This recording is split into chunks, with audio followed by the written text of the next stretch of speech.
Jerusalem lay in ruins. Come, let us rebuild the wall.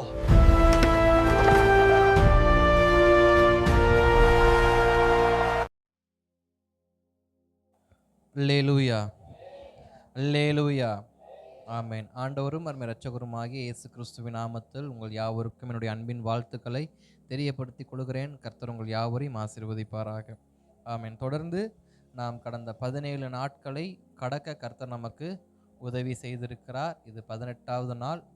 இந்த 18வது நாளிலும் நாம் கர்த்தருடைய வார்த்தையை நாம் தியானிக்க போகிறோம். கடந்த நாட்களில் தாவீதை குறித்து நாம் தியானித்து கொண்டே வந்தோம். இந்த நாட்களிலும் அந்த சத்தியத்தோடு இன்னொரு சத்தியமும் இணைக்கப்படுகிறது. ஆமென். கர்த்தர் அதை புரிந்து கொள்ள நமக்கு உதவி செய்வாராக. ஆமென். நாம் வாசிக்கலாம். திருப்பிக் கொள்ளுங்கள். லூக்காவின் சுவிசேஷம் 17ஆம் அதிகாரம். லூக்காவின் சுவிசேஷம் 17ஆம் அதிகாரம், அதில் 3வது வசனம். திருப்பிக் கொள்ளுங்கள். லூக்காவின் சுவிசேஷம் புதிய ஏற்பாடு பக்கம் 108, 108, 17ஆம் அதிகாரம் 3வது வசனம். நான் வாசிக்கிறேன், பின்தொடருங்கள். உங்களை குறித்து எச்சரிக்கையாயிருங்கள். உன் சகோதரன் உனக்கு விரோதமாய் குற்றஞ்செய்தால் அவனை கடிந்து கொள். அவன் மனஸ்தாபப்பட்டால் அவனுக்கு மன்னிப்பாயாக. நாம் ஜெபிக்கலாமா? நம் கண்களை மூடி. அன்பின் பரலோக பிதாவே, குமாரனாம் இயேசுவின் நாமத்தில் உம்முடைய சமூகத்தில் வருகிறோம். இந்த நாட்களிலும் பரிசுத்த ஆவியானவர் எங்களோடு பேசுவீராக. எங்களுக்கு வேண்டிய சத்தியத்தை எங்களுக்கு தேவன் தந்தருளி நடத்தும்படியாக இந்த நாட்களில் எங்களை விட்டு கொடுக்கிறோம். ஆவியானவர் பேசுங்க. இயேசுவின் நாமத்தில் நல்ல பிதாவே, ஆமென். அல்லேலூயா, ஆமென். மீண்டும் வாசிக்கிறேன், வசனத்தை வாசிக்கலாமா? உங்களை குறித்து எச்சரிக்கையாய் இருங்கள். உன் சகோதரன் உனக்கு விரோதமாய் குற்றம் செய்தால் அவனை கடிந்து கொள். அவன் மனஸ்தாபப்பட்டால் அவனுக்கு மன்னிப்பாயாக. அல்லேலூயா, ஆமென். தேவன் இன்றைக்கு நம்மோடு பேசுகிற ஒரு வார்த்தை, நம்முடைய இருதயம் மனஸ்தாபப்படுகிற இருதயமா இருக்கிறதா? இதை தான் நாம் இன்னைக்கு தேவ சமூகத்தை தியானிக்க போகிறோம். நம்மை பார்த்து நாம் கேட்க வேண்டிய கேள்வி, என் இருதயம் மனஸ்தாபப்படுகிறதா? என் இருதயம் ஒரு தீமை செய்ததுக்கு பின்பு மனஸ்தாபப்படுதா? என் இருதயம் தேவனுக்கு விரோதமாய் செயல்படும் பொழுது மனஸ்தாபப்படுகிறதா? என் இருதயம் தேவனுக்கு பிரியமற்ற காரியங்களை செய்யும் போது மனஸ்தாபப்படுகிறதா? என் இருதயம் என்னுடைய குடும்பத்தினருக்கு தீமையான காரியம் செய்யும் போது மனஸ்தாபப்படுகிறதா என்கிற விஷயத்தை இன்றைக்கு நாம் தேவ சமூகத்தில் ஆழமாய் தியானிக்க கர்த்தர் நமக்கு உதவி செய்வாராக. இயேசு கிறிஸ்து தம்முடைய சீஷர்களை பார்த்து கேட்கிறதான ஒரு வார்த்தை. அப்போ 1-2 வசனத்தை நான் வாசிக்கிறேன். பின்பு அவர் தம்முடைய சீஷர்களை நோக்கி, இடறல்கள் வராமல் போவது கூடாத காரியம், ஆகிலும் அவைகள் எவனால் வருகிறதோ அவனுக்கு ஐயோ. முதல் விஷயத்தை சீஷர்களுக்கு இயேசு கிறிஸ்து சொல்லுகிறது என்னன்னா, ஒருவன் இடறல் இல்லாமல் வாழ்வது கடினம். ஒருவருடைய வாழ்க்கையில இடறல் என்பது இல்லாமல் இருக்க போவது இல்லை. இடறல் வரும், ஆனால் அதை உருவாக்குறவனுக்கு ஐயோ. என்னுடைய வாழ்க்கை இடறல் வரும். என்னுடைய வாழ்க்கையில் இடறல் சத்ருவால வருதுன்னா சத்ருவுக்கு ஐயோ, மனுஷனால வந்தா மனுஷனுக்கு ஐயோ.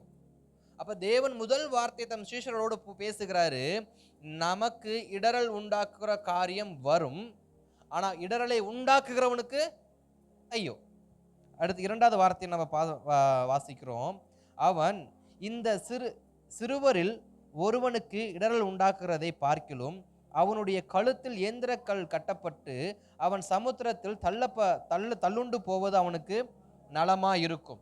இப்ப சொல்லுகிற விஷயம் என்னன்னா, ஒருவனுக்கு விரோதமாக இடறலை பண்ணுகிறான், இடறலை உண்டாக்குகிறான், அவன் ஆத்துமாவை நஷ்டப்படுத்துகிறான், அவனுக்கு உண்டான ஆசீர்வாதத்தை நஷ்டப்படுத்துகிறான், அவனுடையதான ஆவிக்குரிய வாழ்க்கையை நஷ்டப்படுத்துகிறான். அவன் நஷ்டப்படுத்தப்பட்ட அவனை கல்லை கட்டி சமுத்திரத்தில் தள்ளுவது நலமா இருக்கும்னு சொன்ன இயேசு கிறிஸ்து 3வது வசனத்துல சொல்லுகிறாரு, அவன் மனஸ்தாபப்பட்டால்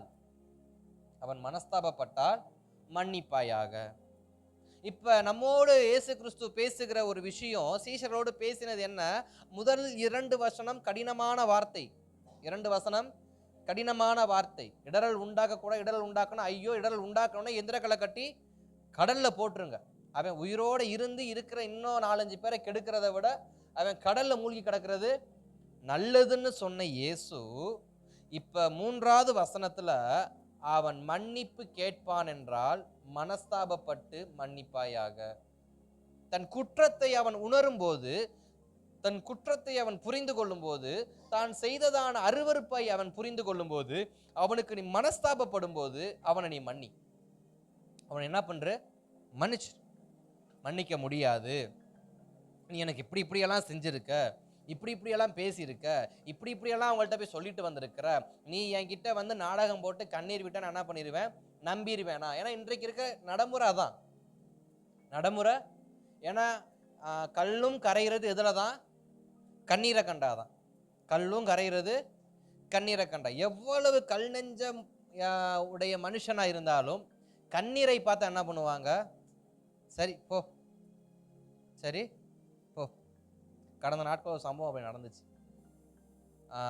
ஒரு ஒரு குறிப்பிட்ட மனுஷங்க ரொம்ப பேசினாங்க. நான் நல்ல நாள்லயே இப்படி இந்த வசனம் எனக்கு சுத்தமாக செட் ஆகாது. ஏதாவது பேசுனா திருப்பி ஏதாவது பேசி விட்டு வந்துடுவேன். அப்போ ஃபோன் வருது. ஃபோன் வந்து இப்படி பேசுகிறாங்க. நான் பாஸ்டர் அம்மாவோட ஃபோனை கொடுத்து நீங்கள் பேசுங்க அப்படின்னு. நம்மலாம் பேசினா டென்ஷன் ஆகி கத்தி விட்டுருவேன். நீங்களே பேசுங்கன்னு ஃபோனை கொடுத்துட்டேன். அவங்களுக்கும் பேச விருப்பம் இல்லை, வேறு வழி இல்லை. யாராவது இப்போ வீட்டில் பேசி ஆகணும். இப்போ இவங்க எடுத்துட்டு அவங்க ஹலோன்னு சொல்கிறப்ப ஒரு பெரிய அழுகையோடு பேச்ச ஆரம்பிச்சிருக்கிறாங்க. இவங்களுக்கு அடுத்து என்ன பேசுகிறதுன்னு தெரில. சரி பேசுகிற வரைக்கும் பேசி தொலைன்னு சொல்லிட்டு பேசி முடிஞ்ச ஃபோனை கட் பண்ணிட்டாங்க. இப்போ எதுக்குன்னா, நமக்கு ஒருத்தரை ரொம்ப பிடிக்கலனாலும் அவங்க நம்மளை பார்த்து அழுதா நம்ம என்ன பண்ணுவோம்? சரி ஏற்கனவே ஒப்பாரி வச்சுக்கிட்டு இருக்கேன் வந்துட்டு போய் நம்ம என்னத்த பண்ணுறது? சரி போ, ஃபோன் விட்டுருவோம். ஏன்னா ஆனால் அப்படி அழுது நடித்து ஏமாத்துற மனுஷ கூட்டங்கள் மத்தியில் உண்மையாய் மனஸ்தாபப்படுகிறவனை கண்டுபிடிப்பது அரிது. அதனால தான் இன்றைக்கு உண்மையை மனஸ்தாபப்பட்டாலும் நிறைய பேர் சொல்லுவாங்க, நீ சும்மா போலியே நடிக்கிற, நீ மாய்மாலம் பண்ற, நீ இருதயத்திலிருந்து மன்னிப்பு கேட்கல, நீ ஆத்மாத்மா என்ன பண்ணல மன்னிப்பு. இதெல்லாம் ஏன்னா அந்த கண்ணீரை கண்டு கரைகிற இருதயத்தை கண்டுபிடித்த மனிதர்கள் கண்ணீரை கொண்டே அநேக விதமான களவான காரியங்கள் என்ன பண்ண ஆரம்பிக்கிறாங்க? செய்ய ஆரம்பிக்கிறாங்க. இப்ப இயேசு கிறிஸ்து இப்ப சொல்லுகிற வார்த்தை, அவன் மனஸ்தாபப்பட்டால் அவனை மன்னிப்பாயாக. இப்போ இந்த வசனத்தை எதுக்கு நான் வாசிக்க சொன்னேன் அப்படின்னா, இந்த வசனத்தோட இப்போ நம்ம தாவீது என்ன பண்ண போகிறோம்? நம்ம தியானிக்க போகிறோம். திருப்பி கொள்ளுங்க நாளாகமம் புஸ்தகத்தில் தாவீது தேவ சமூகத்தில் மனம் வருந்தி போகிற ஒரு சூழ்நிலை வரும். 1 நாளாகமம் 21ஆம் அதிகாரத்தில் நாம் நேற்று தினத்தில் நம்ம கடைசியாக பார்த்த சத்தியத்தோடு நான் தொடர விரும்புகிறேன். அப்படியே தாவீது தன் தேசத்தை லக்கம் பார்ப்பதற்கு தன்னுடைய சேனாதிபதி அனுப்பி அவன் லக்கம் பார்த்து இத்தனை லட்சம் பேர் இருக்கிறாங்கன்னு சொன்னதுக்கு பிற்பாடு அந்த காரியம் தேவனுடைய பார்வையில் அவர் அருவருப்பாக இருந்தபடியால், அங்கே வசனம் அப்படிதான் இருக்கும், அந்த காரியம் தேவனுக்கு ஆகாதபடியினால் 7வது வசனத்தில் இந்த காரியம் தேவனுடைய பார்வைக்கு ஆகாதபடியினால் அவர் இஸ்ரவேலை வாதித்தார். தாவீது லெக்கம் பார்த்ததான விஷயம் இயேசு கிறிஸ்துவுக்கு பிடிக்கல, தேவனுக்கு பிடிக்கல. அதனால் அந்த காரியம் ஆகாதபடியினால் அவர் கோத்திரங்கள் மேல என்ன பண்ணாரு? கோபப்படுறார். ஏன் கோத்திரங்களை கோபப்படுற? நம்ம நேத்தே பார்த்தோம். என்னுடைய பெருமை எதுவோ, நான் எதை பெருமைப்படுத்தி பாவம் செய்கிறேனோ அந்த பாவத்தையும் அந்த பெருமையுமே எனக்கு விரோதம் ஆண்டவர் என்ன பண்ணுவாரு? திருப்புகிறவரா இருப்பார். நம்ம நேத்து பார்த்தோம். இப்ப ஜனங்கள் மேல கோபப்படுறப்ப இப்ப காத் என்கிற தீர்க்கதரிசி வந்து தாவீதுட்ட சொல்றாரு, நீ 3 காரியம் உனக்கு சொல்லுகிறேன். 1, உன்னுடைய தேசத்துல 7 வருஷம் பஞ்சம் வரணுமா, அல்லது 3 மாசம் உன்னுடைய சத்துருக்கள் கையில் உன்னை நான் ஒப்பு கொடுக்கட்டுமா? அதாவது நீ ஓட அவன் உன்னை துரத்துவான், நீ அவனை துரத்த மாட்ட, அவன் உன்னை துரத்துவான். இல்ல 3 நாள் கொள்ளை நோய், அதாவது கர்த்தருடைய பட்டயத்தை நான் உள்ள அனுப்பவான்னு கேட்கிறப்ப தாவீது, இது என்ன ஆண்டவர், இப்படிப்பட்ட ஒரு சூழ்நிலை தள்ளப்பட்டேனே அப்படின்னு சொல்லிட்டு தாவீது கர்த்தரை நோக்கி, அதை 13வது வசனத்தை பார்க்கிறப்ப, அப்பொழுது தாவீது கர்த்தரை நோக்கி, கொடிய இடுக்கணில் அகப்பட்டு இருக்கிறேன், இப்போது நான் கர்த்தருடைய கையில் விழுவேனாக, அவருடைய இரக்கங்கள் மகா பெரியது, மனுஷர் கையில் விழாதிருப்பனாக என்று சொல்லி அவர் தேவ சமுத்திரமே ஜெபம் பண்றார். தேவ சமுத்திரம் போய் ஜெபம் பண்றாரு. என்ன ஜெபம் பண்றாரு? ஆண்டவரே, நான் பண்ணது தப்பு தான், நான் பண்ணது தப்புதான்னு சொல்றப்ப தாவீதுடைய அந்த தேசத்துக்குள்ள கர்த்தருடைய பட்டயம் என்ன பண்ணல, ஸ்டாப் ஆகல. தாவீது நான் செஞ்சது தப்புதான்னு சொன்னது, அங்க தேவன் வந்து அங்க என்ன பண்ணல, பட்டயத்தை நிறுத்தல. ஆனா அதே தாவீது அடுத்த வார்த்தையை சொல்றாரு. தாவீது தேவனை நோக்கி, ஜனத்தை என்ன என்ன என்ன சொன்னவன் நான் அல்லவா? அதாவது ஜனத்தை என்ன சொன்னவன் நான் அல்லவா? நான் தான் பாவம் செய்தேன், பொல்லாப்பு நடப்பித்தேன். இந்த ஆடுகள் என்ன செய்தது? என் தேவனாகிய கர்த்தாவே, வாதிக்கும்படி உம்முடைய கரம் உம்முடைய ஜனத்திற்கு விரோதமாய் இராமல் எனக்கும் என் தகப்பன் வீட்டுக்கும் விரோதமாய் இருப்பதாக. முதல் பார்த்த வசனத்துக்கும் இப்ப பார்க்கிற வசனத்துக்கும் ஒரு வித்தியாசம் இருக்கும். முதலாவது தாவீது சொன்னது, நான் தவறு செய்தேன், நான் இடுக்கணில் அகப்பட்டு கொண்டேன் அப்படின்னு சொல்லி தாவீது சொல்லுவாரு. ஆனா கர்த்தருடைய பட்டயம் இன்னும் நிற்கவில்லை என்று கண்டு இப்ப தாவீது சொல்லுகிற வார்த்தை உண்மையான மனஸ்தாபம். இதை தான் நம்ம லூக்காவுல வாசிச்சோம். அவன் தவறு செய்யும் போது கல்லை கட்டி எந்திரத்துல போட்டு சமுத்திரத்துல போட்டு. இப்ப தாவீது செஞ்ச தவறுக்கு, தாவீது செய்ததான தேவனுடைய ஆகாத காரியத்துக்கு தேவன் கொடுத்த தண்டனை, அந்த கல்லை கட்டி கடல்ல போற தண்டனை எதுனா, கிட்டத்தட்ட 70,000 பேர் அந்த நாட்கள் என்ன ஆனாங்க, இறந்து போனாங்க. கிட்டத்தட்ட 70,000 பேர் இறந்து போயிருக்கிறாங்க. இப்ப தாவீது பார்க்கிற இத்தனாயிரம் பேர் இறந்து போய்கொண்டே இருக்கிறப்ப தாவீது பார்த்துட்டு திடீர்னு தேவ சமுத்திரத்துல போய், நான் பாவம் செய்து இந்த ஆடுகள் என்ன செய்யுது? இப்ப யாருக்காக இவர் ஜெபம் பண்ண போறாரு? தன்னை நம்பி தேவன் கொடுத்த ஜனங்களுக்காக மனஸ்தாபப்பட்டு மறுபடியும் உண்மையா ஜெபம் பண்ண போறார். மறுபடியும் உண்மையா என்ன பண்றாரு? இதுக்கு பேர் தான் மனஸ்தாபப்பட்டு தேவ சமூகத்துக்கு நம்ம போறது. தாவீதை தன் இருதயத்துக்கு ஏற்றவனாக தேவன் தெரிந்து கொள்வார். அப்போஸ்தலர் நடபடிகள் 13ஆம் வசனம் 13ஆம் அதிகாரம் 22வது வசனத்துல அப்போஸ்தலனாகிய பவுல் இந்த வார்த்தையை சொல்லுவாரு. தாவீதை தன்னுடைய இருதயத்துக்கு ஏற்றவனாக அவர் தெரிந்து கொண்டு இஸ்ரவேல் ஜனத்தை அவர் இடத்துல கொடுத்தார் அப்படின்னு சொல்லி. இதே வசனத்தை சாமுவேல்ல வரப்ப சவுல்கிட்ட சொல்லுவாரு, சாமுவேல் தீர்க்கதரிசி, கர்த்தர் தன் இருதயத்துக்கு ஏற்றவனை தன்னுடைய தேசத்தை வந்து அவன்கிட்ட என்ன பண்ணுவாரு, கொடுப்பான்னு சொல்லியிருப்பாங்க. இங்க பவுல் சொல்லுவாரு, அந்த இருதயத்துக்கு ஏற்றவனை யார் தான்? தாவீதான். இப்ப தாவீதுடைய இருதயம், நாம் எல்லோரும் சொல்லுவோம், நான் கர்த்தருடைய இருதயத்துக்கு ஏற்றவனா இருக்க விரும்புறேன், நான் கர்த்தருடைய இருதயத்துக்கு ஏற்றவனா இருக்க விரும்புறேன். ஏன்னா வேதத்துல நிறைய பேர் இருக்கு. நான் வர நாட்கள் முடிஞ்சு அதை குறித்து ஒரு தியானத்துக்கு நம்ம என்ன பண்ணுவோம், நம்ம போவோம். கிட்டத்தட்ட ஒரு 15-16 பேர் இருக்கிறாங்க. ஒரு 3 பேரை மட்டும் சுருக்கமா நான் சொல்றேன். ஆபிரகாம் யாரு? கர்த்தருடைய சிநேகிதன். ஆபிரகாமுக்கு தேவன் வைத்த பேர் என்ன? கர்த்தருடைய சிநேகிதன். மோசேக்கு அவர் வச்ச பேர் என்ன? என் வீட்டில் எங்கும் உண்மை உள்ளவன். தாவீதுக்கு வச்ச பேர் என்ன? என் இருதயத்துக்கு ஏற்றவன். இஸ்ரவேலுக்கு வச்ச பேர், யாக்கோபுக்கு வச்ச பேர் என்ன? இஸ்ரவேல், எனக்கு பிரியமானவன். அதே மாதிரி சாலமனுக்கு வச்ச பேர் என்ன? கர்த்தருக்கு பிரியமானவன். கர்த்தருக்கு பிரியமானவன். பேதுருவுக்கு என்ன பேர் வச்சாரு?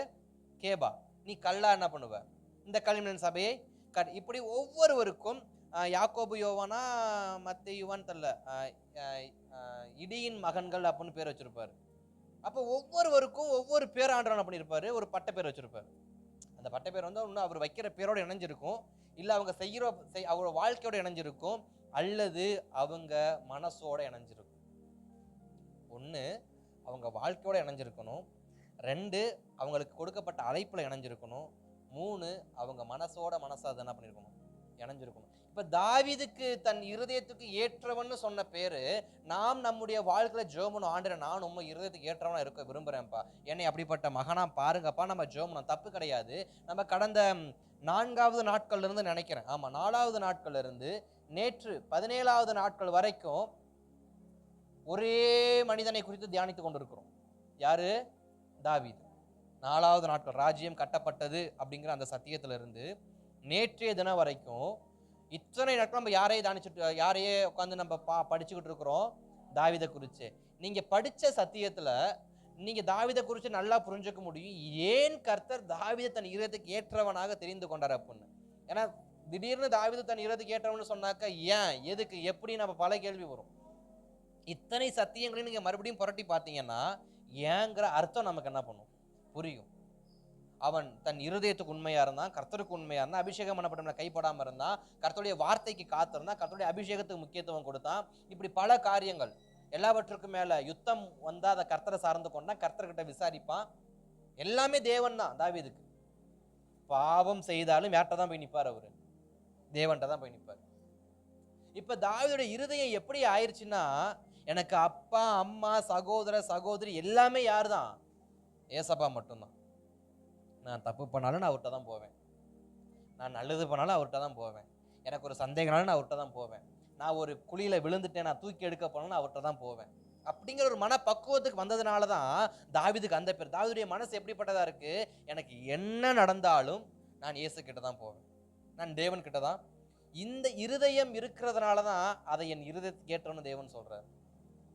ஏன்னா யார் அப்பாவுக்கு ரொம்ப பிடிக்கும், எந்த பிள்ளை அப்பாவுக்கு ரொம்ப பிடிக்கும், எந்த பிள்ளை அப்பாவே சுற்றி சுற்றி வர அந்த பிள்ளைய தான் அப்பாவுக்கு பிடிக்கும். ஆமாவா இல்லையா? அது பொம்பளை பிள்ளையோ ஆம்பளை பிள்ளையோ, எந்த பிள்ளை சுற்றி சுற்றி வருதோ அப்பா அப்பா அப்பா அப்பா அப்பா அப்பான்னு சுற்றி வருதோ அந்த பிள்ளைய அப்பாவுக்கு ரொம்ப பிடிக்கும். அந்த பிள்ளை தப்பு பண்ணாலும் அப்பான்னு தான் சுற்றி வரும், அந்த பிள்ளை எங்கேயாவது அப்பாவுக்கு கோவப்படுத்துகிற காரியம் செஞ்சாலும் அப்பாவை தான் சுற்றி வரும். அதனால் அந்த அப்பாவுக்கு அந்த பிள்ளை அடித்தாலும் பிடிச்சாலும் தூக்கி எறிஞ்சாலும் புள்ள மேலே இருக்கிற பாசம் ஆகாது, குறையாது. அதே போலதான் தாவீது என்னதான் தேவனுக்கு பிரியமானதை செஞ்சாலும் சில சமயங்களை தேவனுக்கு பிரியமில்லாத காரியத்தையும் செஞ்சார். அது நிமித்தம் பட்டையா வந்துச்சு. ஆனாலும் அவர் மறுபடியும் எங்க தான் போய் நிற்கிறாரு? தேவ சமூகத்துக்கு.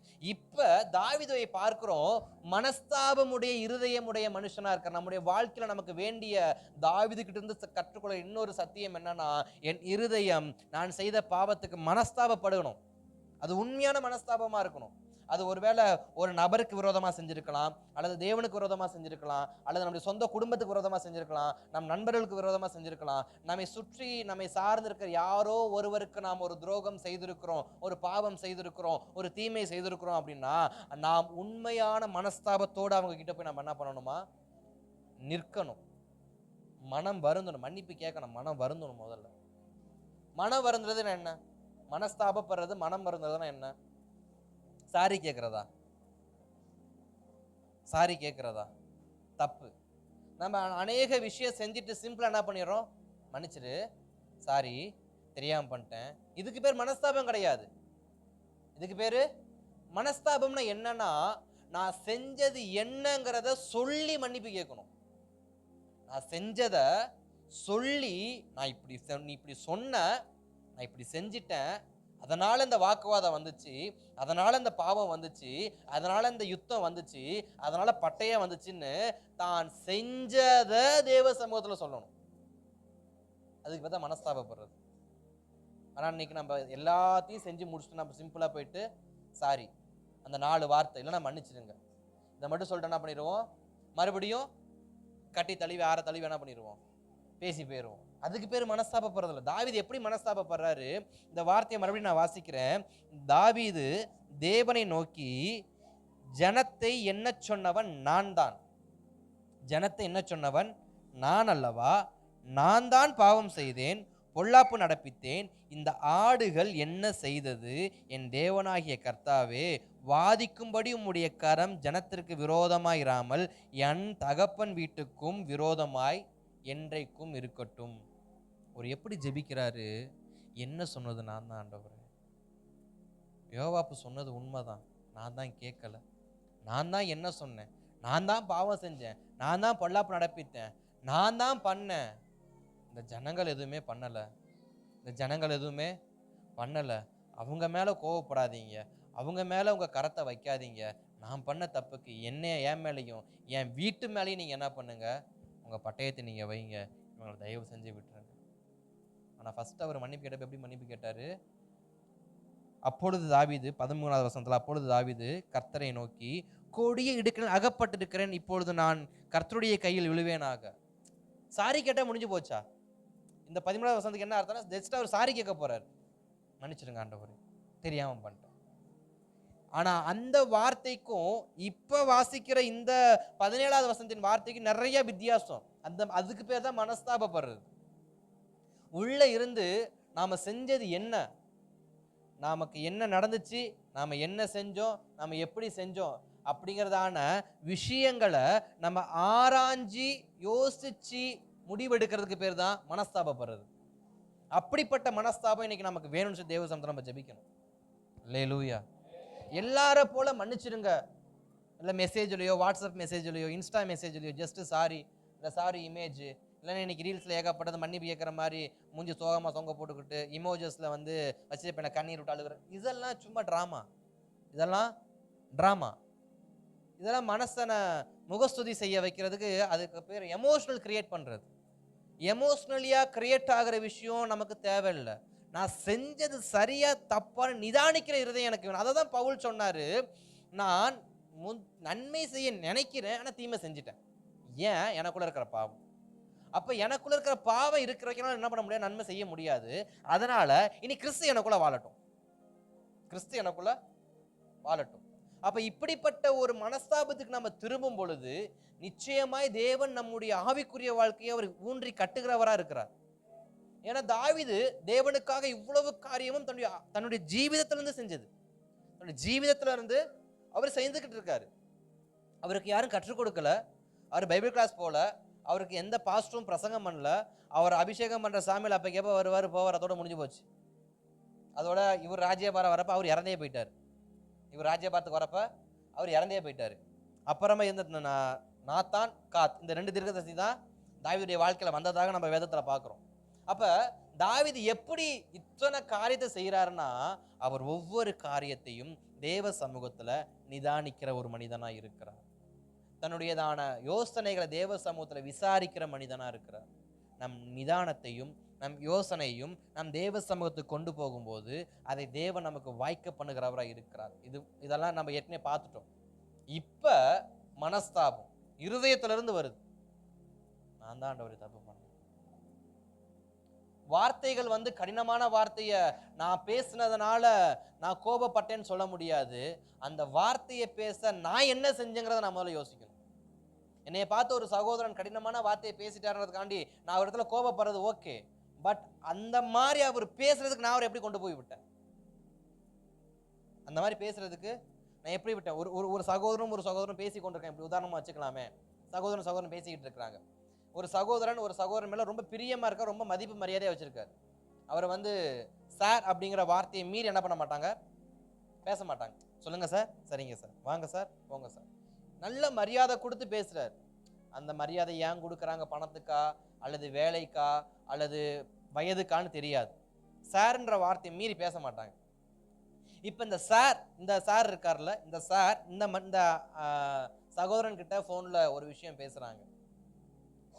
ஏதோ ஒரு காரியம் பேசுறப்ப இந்த சகோதரன் சொல்றாரு அந்த சார் கிட்ட, சார் நான் பண்ணது தப்பு தான் சார், நான் வந்து பண்ணியிருக்க கூடாது தான், ஆனால் பண்ணிட்டேன், கொஞ்சம் காலதாமதம் ஆயிடுச்சு, நான் சீக்கிரமா அந்த காரியத்தை என்ன பண்ணிடுறேன், சரி செஞ்சிடறேன் அப்படின்னு இவர் அந்த மனுஷர்கிட்ட சார்னு பேசுறப்ப இந்த சார் என்ன தெரியுமா பண்ணாரு? இவ்வளவு மரியாதை கொடுத்து பேசுறவர் அந்த மனுஷங்கிட்ட இவர் மரியாதையா பேசல. சார்னு கூப்பிடுற இந்த சகோதரன் கிட்ட இந்த சார் என்ன பண்ணல, மரியாதை கொடுத்து பேசல. இவரு தான் சார் ஆயிட்டாரு. கொஞ்சம் பெருந்தன்மையோட, கொஞ்சம் மிதப்போட, கொஞ்சம் அப்படி இப்படி கடினமா பேசி ஊன்னு பேச கடைசியில அந்த சகோதரன் சொன்னாரு, யோ பயமுறா, எடா நினைச்சிட்டு இருக்க? என்ன சொல்லிட்டு இருந்தாரு? சார்னு பேசிட்டு இருந்தாரு. இப்ப பேச என்னடா இப்ப நினைக்கிறேன், உனக்கு வேணும் இதான் நான் பேசணும், இதான் எதிர்பார்த்த, இப்ப என்ன எதுல இருந்து எங்க கொண்டு போற? இப்ப என்னை இவர் மரியாதைலாம் பேசுறா, நான் போய் வெளியே சொன்னாக்க என்ன நினைப்பாங்க? யோ அந்த மனுஷன் நீ வாடாப்பான்னு பேசியிருக்க, யோ நான் 1/2 மணி நேரமா அந்த சாருந்தாயா பேசுனேன், அவன் தான் என்னை தூண்டி விட்டு என்ன பண்ணிட்டான், பேச வச்சுட்டான். இப்ப இவன் வாடாப்பான்னு பேசுனது பிரச்சனையா இல்ல இவரு அவனை அப்படி பேச வச்சது பிரச்சனையா? பேச வச்சதுதான், ஆனா இங்க எல்லாருக்கும் பேசுறதுதான் பிரச்சனை. அல்லேலூயா. பேச வச்சவனை விட்டுருவாங்க. அதாவது தப்பு செஞ்சவனுக்கும் தப்பு செய்ய தூண்டவனுக்கும் தண்டனைன்னு சொல்லி நம்முடைய சட்டம் சொல்லுது. இங்க தூண்டினவனை பூரா பேர் விட்டுறாங்க, செஞ்சவனை தான் பிடிக்கிறாங்க. அல்லேலூயா. இப்ப தாவீது தூண்டின மனுஷன் யார? யோவாப்ப. தாவீது தூண்டி விட்ட மனுஷன், கர்த்தர் அவனை தான் கை வச்சாரு. என்னவனை விட்டார்? தப்பு செஞ்சவனை, என்னவனை லக்கம் பார்த்தவனை விட்டாரு, தூண்டி விட்டான் பாத்தீங்களா, அவன் மேல கையை வச்சார். இப்ப தாவீது புரிஞ்சுக்கிறாரு, நான் தூண்டி விட போய் தான் அவன் செஞ்சான், அவன் செய்ய போய் தேவனுடைய பார்வைக்கு அது ஆகாததா தோண்டுச்சு.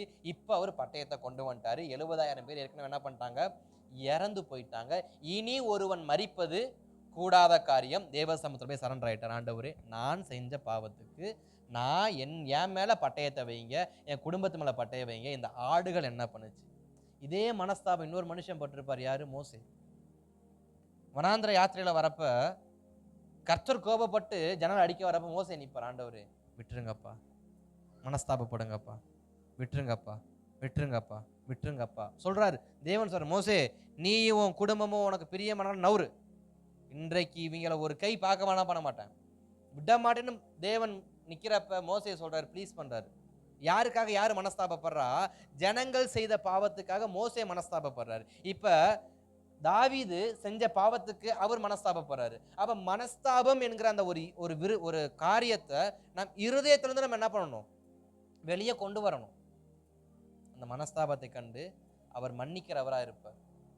பேதுருடைய வாழ்க்கையில பேதுருவும் தாவீதும் என்னுடைய பார்வையில சற்று ஒன்று போலதான் இருப்பாங்க. இந்த விஷயத்துல ரெண்டு பேருமே கர்த்தரால் தெரிந்து கொள்ளப்பட்டவங்க, ரெண்டு பேரும் கர்த்தரால் பேர் மாற்றம் பண்ணப்பட்டவங்க, ரெண்டு பேரும் கர்த்தரால் அபிஷேகம் பண்ணப்பட்டவங்க, ரெண்டு பேரும் ராஜ்யத்தை கட்டுவதற்காக அழைக்கப்பட்டாங்க. இவரு உலக ராஜ்யத்தை கட்ட அமைக்க அழைக்கப்பட்டாரு, தேவராஜ்யம் கட்ட ரெண்டு பேருமே ராஜ்யம் கட்ட அழைக்கப்பட்டாங்க. ரெண்டு பேரும் மூத்த ஊழியர். அதாவது தாவீது, சவுலை விட தாவீது தான் பெஸ்ட். இங்க மற்ற சீசரோட யார் தான் மூத்தவன்? பேதுரு தான் மூத்தவர். முந்தினவன் சீமோன் பேதுரு. அப்ப சீமோனுடைய பிரசங்கத்துல தான், பேதுருடைய பிரசங்கத்துல 3000 பேர் 5000 பேர் திரளான பேர்லாம் என்ன பண்ணாங்க? ரசிக்கப்பட்டாங்க. அதே மாதிரி தாவீது யுத்தம் பண்ண போறப்பதான் அநேக புறஜாதியர் வந்து என்ன பண்ணப்பட்டாங்க? இஸ்ரவேலோடு சேர்க்கப்பட்டாங்க. யுத்தங்கள் எல்லாத்தையும் ஜெயம் உண்டாச்சு. ஏன்னா தாவீது போன இடத்துல தேவன் கூட இருந்தார், அவனுக்கு ஜெயம் உண்டாக்கினான்னு சொல்லி வேதம் சொல்லுகிறது. இப்ப ரெண்டு பேரும் தேவனுக்கு விரோதமா தவறு செய்யறாங்க. இப்ப பேதுரு கிட்ட இயேசு கிறிஸ்து எவ்வளவோ சொன்னார். தாவீதுக்கு சொல்ல ஆள் இல்ல, அதனால கண்டிச்சு புத்தி வச்சார். ஆனா பேதுருக்கு இயேசு கிறிஸ்து சொல்றார், பேதுரு நீ வராத, நீ வந்து பிரதான அப்போஸ்தலனா இருக்க வேண்டியவன், உன்னை வைத்து நான் சபையை கட்ட போறேன், உன்கிட்ட நான் திறவுகோலை கொடுக்க போறேன், நீ செய்யறதுதான் ஊழியம், உன்னை கொண்டுதான் ஊழியமே என்ன பண்ண போகுது? ஆரம்பமாகுது. குறிப்பா சபை ஊழியமே உன்னை வச்சுதான் என்ன பண்ண போகுது? அஸ்திபார போட போறேன், நீ ரொம்ப ஜாக்கிரதை உடையவனாரு, உன் மேல கலங்கத்தை வரப்பண்ணாத அப்படின்னு சொல்லிட்டு அவ்வளவு காரியங்களை தேவன் பேசுறாரு. ஆனா பேதுரு என்ன பண்றாரு? நான் கேட்க மாட்டேன், நான் வருவேன், செத்தாலும் சாவுவேன், ஆனா நான் மறுதளிக்க மாட்டேன், சேவல் என்ன கூவுறது நான் பாக்குறேன். இப்படி யாருக்கிட்ட இவர் போட்டி போட்டு தன்னுடைய வைராக்கியத்தை காட்ட? இயேசு கிறிஸ்துவை காட்டிட்டு. இயேசு கிறிஸ்துவுக்கு வந்து பேதுரு கூட போய் போட்டி போன அவசியம் இல்லை. இயேசு கிறிஸ்துவுக்கு போட்டி போன அவசியம் இல்லை. அவர் நம்மளை எச்சரிக்கை பண்ணார். ஆனா பேதுரு கேட்கல. சேவல் கூறதுக்கு முன்னாடியே சேவல் 2 முறை கூறதுக்கு இவர் என்ன பண்ணிட்டாரு? 3 முறை மறுதளிச்சிட்டார். இப்ப மறுதளிச்சதுக்கு அப்புறமா பேதுரு அழுகுவார். ஒரு சம்பவம் உட்காந்து அழுகுவாருன்னு இருக்கும். அழுதாருன்னு எப்படி அழுதாராம்? மனஸ்தாபப்பட்டு மனம் கசந்து அழுதார். என்ன மனஸ்தாபம்? இயேசு அப்பவே சொன்னார், நான் தான் கேட்கணும். மனஸ்தாபம் நான் செய்ததை குறித்து வரணும். நான் என்ன செஞ்சேன்? தேவனுக்கு விரோதமா நான் என்ன செஞ்சேன்? தேவ வார்த்தைக்கு விரோதமா நான் என்ன செஞ்சேன்? தேவ திட்டத்துக்கு விரோதமா நான் என்ன செஞ்சேன்? தேவனுக்கு பிரியமில்லாத நான் என்ன செஞ்சேன்? வேதம் அழகாக சொல்லும், மற்றவர்களை பார்த்து குற்றம் பிடிக்கிற நீ முதல்ல எப்படிப்பட்டவனா இரு. அப்ப நான் ஃபர்ஸ்ட் என்ன பண்ணேன்? தப்பு ஓகே, அந்த தப்புக்கும் எனக்கும் என்ன சம்பந்தம்? நான் அந்த தப்புல என்ன பங்கு எனக்கு இருக்கு? அந்த பாவத்துக்கு எனக்கு என்ன பங்கு இருக்கு? அதை முதல்ல நம்ம உணரணும். இப்ப பேதுரு அப்படிப்பட்ட உணர்வோடு தான் தேவ சமூகத்தில் உட்கார்ந்துருக்காரு. ஆண்டவரே, என்னை மன்னிச்சிருங்கப்பா, நான் பண்ணது தப்பு, நான் பண்ணது பாவம், நான் உங்க பேச்சை கேட்டிருக்கணும், நான் கேட்கல. அழுகிறாரு மனுஷன், மனக்கசந்து அழுகிறார், மனஸ்தாபப்பட்டு அழுகிறார். அந்த அழுகையை தேவன் கவனிக்கிறார். கண்ணீர் அல்ல, அந்த இருதயத்தை. கண்ணீர் எல்லாருக்கும் வரும், ஆனா இருதயத்துல நிறைவு வாய் பேசுன்னு வேதம் சொல்லுகிறது. அந்த இருதயத்தின் நிறைவு என்ன நிறைவு? மனம் கசந்து தேவ சமூகத்துக்கு வருதா, இல்லை ஸ்தோத்திரம் சும்மா போயிட்டு வருத்தப்படுற மாதிரி வருத்தப்பட்டுட்டு எமோஷனல் கிரியேட் பண்ணிட்டு நம்ம பாட்டுக்கு? ஏன்னா யூதாசும் மனம் கசந்தான், மனஸ்தாபப்பட்டான் இருக்கு. யூதாஸ் மனஸ்தாபப்பட்டு 30 வெள்ளிக்காசை கொண்டு போய் என்ன பண்ணார்? ஆசனுடைய அந்த இடத்துல தூக்கி எறிஞ்சிட்டு வந்தார். ஆனால் அவருடைய மனஸ்தாபம் வந்து குற்றமில்லாத ரத்தத்தை காட்டி கொடுத்துட்டோம். ஒரு எமோஷனல் கிரியேட், ஒரு எமோஷ்னலான ஒரு சாரி, ஒரு மனக்கசப்பு, ஜஸ்ட் எமோஷனல் மட்டும்தான் யூதாஸை பொறுத்த வரைக்கும். அந்த எமோஷ்னலில் தான் போய் இறந்துட்டார். இன்றைக்கு அநேகர் இறக்கிறதுக்கு காரணம் எமோஷ்னல் மட்டும்தான். உடனே நாண்டு கொண்டு செத்தான், உடனே விஷத்தை குடிச்சிடுறது, உடனே தூக்க மாத்திரையை போட்டுறது, உடனே உடனே. இதெல்லாம் எதனால? Only emotional, only emotional. அது மனம் கசந்ததுனாலே, மன வருத்தத்துல யாரும் சாவுறது கிடையாது, எமோஷனல போய் சாவுறது. மனம் வருத்தப்பட்டா, மனஸ்தாபப்பட்டா உட்காந்து யோசிப்பான், தப்பு யாரு மேல? என் மேலையா, அவங்க மேலையா? நான் பேசுனது தப்பா, அவங்க பேசுனது தப்பா? இதெல்லாம் நிதானிக்கிற மனுஷனுக்கு மன்னிப்பு நிச்சயம் உண்டு. அவன் வாழ்க்கை நிச்சயமா கட்டப்படும். எத்தனையோ பேர் மனஸ்தாபப்பட்டவங்களுடைய வாழ்க்கை கட்டப்பட்டிருக்கா இல்லையா? உண்மையா மன்னிப்பு கேட்டு அழுது புலம்பி கண்ணீர் வடிச்சவங்க வாழ்க்கை கட்டப்பட்டிருக்கா இல்லையா? ஆனா சும்மா பேருக்கு ஒரு 2 சொட்டு கண்ணீரை விட்டு போனாங்க. எத்தனை பேர் வாழ்க்கை இன்னைக்கு உருப்படியா இருந்திருக்கு? உதாரணத்துக்கு யூதாஸ் பேதுரு. யூதாஸ் மனஸ்தாபப்பட்டான்னு வேதம் சொல்லுது, வெள்ளிக்காசை எரிஞ்சான்னு வேதம் சொல்லுது. அந்த எமோஷனல்லே இப்ப என்ன பண்ணிட்டான்? தூக்கு போட்டான். ஆனா உள்ள அந்த இருதயத்துல அந்த மனஸ்தாபம் வரல. இயேசு பந்தியில உட்கார்றப்பே சொன்னாரு, நான் கேட்கல. என்னை காட்டி கூட என்னோடு கூட உட்கார்ந்து இருக்கிறான், என்னை அவன் முத்தம் செஞ்சு காட்டி கொடுப்பான், இவ்வளவும் சொன்னாரு, எனக்கு அப்ப தோணலையே அப்படின்ற விஷயத்தை அவனுக்கு என்ன பண்ண தெரியல, யோசிக்க தெரியல. ஆனா பேதுரு அதை யோசிக்கிறார். இயேசு அப்பவே சொன்னார், பின்னாடி வராத, உன் பேர் களங்கமாகும், நீ அவமானப்படுவ, உன்னுடைய ஊழியத்தின் ஆரம்பமே தடைக்கல்லா மாறிடும், நீ அநேகருக்கு மைல்கல்லா இருக்க வேண்டியவன், நீ என்ன பண்ணக்கூடாது, நீ தடைக்கல்லா மாறிடக்கூடாது அப்படின்றதுக்காக பேதுருவை தடுத்து நிறுத்தினார். ஆனா நம்பால் கேட்கல. இன்னைக்கு நம்முடைய வாழ்க்கையில நாம் அநேகருக்கு மைல்கல்லா இருக்க வேண்டியவங்க, நம்மளை லெக்கா வச்சு அநேகர் ஓட வேண்டியது. இன்னைக்கு நம்முடைய பிள்ளைகளோ, நம்முடைய உறவுகளோ, அந்த அண்ணா மாதிரி, அந்த அக்காவை மாதிரி, அந்த பாஸ்டர் மாதிரி, அந்த பாஸ்டர்மா மாதிரி லெக்க வச்சு ஓட வேண்டிய நான், மைல்கல்லா இருக்க வேண்டிய நான் இன்னைக்கு தடைக்கல்லா உட்காந்துருக்கிறேன். ஏன்னா பேதுரு வச்சுதான் ஊழியமே ஆரம்பிக்கணும். பேதுரு பிரசங்கத்துக்கு அப்புறம் தான் ஊழியமே ஆரம்பிக்கணும் அவர் தீர்மானம் பண்ணிட்டாரு. ஆனா இப்ப நம்பால் எப்படிப்பட்டவரை மாறிட்டாரு? தேவனுக்கு விரோதமாய். இப்ப தேவன் வெயிட் பண்றாரு, இவன் மனம் கசந்து வரானா, மனஸ்தாபப்பட்டு வரானா? அதே போல மனஸ்தாபப்பட்டாரு. பேதுருவே ஒரு 3 நாள் உட்காந்து நான் வந்துடுறேன், ஒரு 3 நாள் என்ன பண்ணு, வெயிட் பண்ண, ஆன் த வே. எனக்கு பாதாளத்துல பிரசங்கம் பண்ற வேலை கொஞ்சம் மிச்சம் இருக்கு, அதை முடிச்சுட்டு என்ன பண்றேன், நேரா ஓன்ட்ட வரேன். நம்ம உண்மையா மனஸ்தாபப்பட்டா நமக்காண்டி நிச்சயமா கர்த்தர் நம்மை தேடி வருவார்.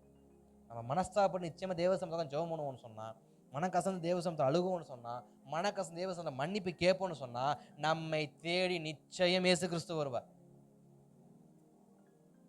மார்த்தாலும் மரியாளும் லாசர் இறந்து போனப்போ மனஸ்தாபப்பட்டாங்க, இயேசுவே நீ வந்தா நல்லா இருந்திருக்குமேன்னு. ஆனா இயேசு ஏன் டிலே பண்ணாரு? அது அவருடைய காரியம். டிலே பண்றதும் டிலே பண்ணாததும் அவரு விஷயம். பேதுருவும் தான் அழுதாரு. உடனே பேதுருவேன்னு சிலுவையிலேருந்து குரல் கொடுத்தாரு. 7 வார்த்தை பேசி முடிச்சதுக்கு அப்புறமும் பேதுருக்கு என்ன பண்ணல, ஒரு வார்த்தையும் பேசல. காமனா மன்னியுங்க, அறியாமல் செய்கிறார்கள், கசந்த நீரை கொடுத்தாங்க, இதோ உன் தாய், இதோ உன் மகன், என் பிதா ஏன் என்னை கைவிட்டீர் அப்படின்ற வார்த்தையெல்லாம் பேசி முடிஞ்சிச்சுன்னு சொல்லிட்டு என்ன பண்ண, ஜீவனை விட்டாரே தவிர பேதுருவுக்கு சிலுவையிலேருந்து ஒரு வார்த்தையும் பேசல. சிலருக்கு சில வார்த்தைகள் தாமதமாக தான் வரும், நீங்க இருதய உண்மையா மனம் கசற வரைக்கும். தேவ சமூகத்துல சில விஷயங்கள்ல மன்னிப்புக்காக நான் ஜெபம் பண்றேன், சில காரியத்துல நான் செஞ்ச பாவத்துக்காக மன்னிப்பு கேட்கிறேன், நான் செஞ்ச காரியத்து நிமித்தம் நடந்த குளறுபடிக்காக நான் தேவ சமூகத்துல மன்னிப்பு கேட்கிறேன். ஆனா குளறுபடி இன்னும் தீரல அப்படின்னா என் மனஸ்தாபம் இன்னும் தேவன் ஏற்றுக்கொள்ளன்னு அர்த்தம்.